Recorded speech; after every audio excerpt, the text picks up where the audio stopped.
San Diego Mayor Todd Gloria says to fix San Diego's housing crisis, we need to build more homes. Today, he announced a new plan to fast-track the permitting process to build more affordable homes. Welcome to The 4. I'm Heather Myers. I'm Carlo Cicchetto. CBS 8's Kelly Hessedall joins us live from North Park with more on what the mayor had to say today, as well as what critics are saying about this plan. Kelly.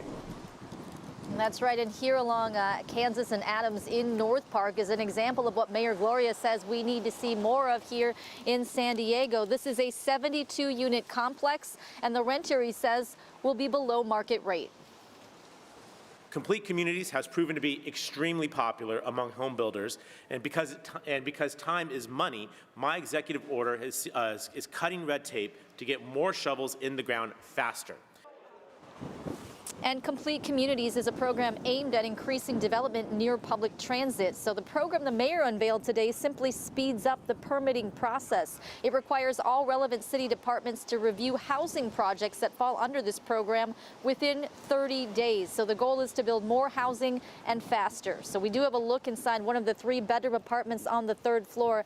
Mayor Gloria says a lot of times he hears from San Diegans who don't qualify for what's considered low-income housing because they make too much money, but then they don't make enough to afford market rate housing. So he says Complete Communities will help address that. Cheaper housing in areas close to public transit. And Mayor Gloria says that for years the city's approval of building permits was around 5,000. He says last year 9,700 building permits were approved by the city.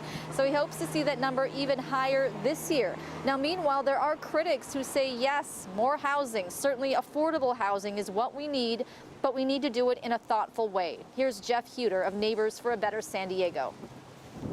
I think what the city hasn't done a good job of is providing the overall context for where these planning areas are headed. The problem you have is in an ideal world, it wouldn't just be we'd stick one building, at that corner on Adams Avenue. I think if people had a vision of what their neighborhood is going to look like in 10 or 20 years so that we can see where we're headed, as opposed to just sort of random buildings that don't connect to the surrounding neighborhood.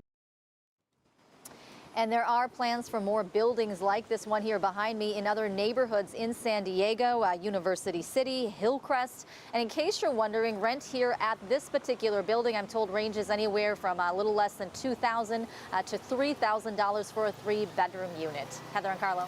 Kelly, what about the parking, though? That's a busy location. We can see all the cars right behind you. There's not a lot of street parking available in that area. So where will these residents find a place to park? Yeah, and I asked that question today, and I was told some parking is going to be offered at this building, though they didn't specify exactly how much. And again, they pointed out this is an area that has public transit nearby. But yeah, that has been one of the big criticisms, is buildings like this often don't come with a lot of parking. The mayor acknowledged that. He says parking anywhere in San Diego is a challenge. He says the priority now, though, is more housing. In busier neighborhoods. Kelly Hessedall reporting for us live. Thanks, Kelly.